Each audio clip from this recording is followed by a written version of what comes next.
Pinaliwanag ng isang political analyst ang dahilan kung bakit bumaba ang suporta ng mga Pilipino para sa pamilya Duterte at mga kaalyado nito. Sa segment na Punto de Vista ng Rise and Shine Pilipinas, sinabi ni Professor Antonio Contreras na ilan sa mga dahilan ay ang pagkampi sa China at ang hindi pagsang-ayon ng publiko sa mga sinasabi o ginagawa ni Vice President Sara Duterte at ni dating Pangulong Rodrigo Duterte.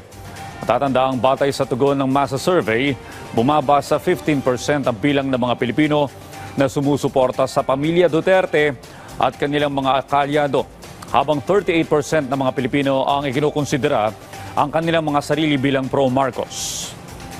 Malinaw na patuloy pa rin tumataas ang suporta sa administrasyon at ito ay isang malinaw na indikasyon na nagugustuhan ng tao ang ginagawa ni Pangulong Marcos. At malinaw din na bumababa ang suporta sa pamilyang Duterte at malinaw ito dapat na tingnan nila na mukhang meron silang ginagawang hindi nagugustuhan ng mamamayan.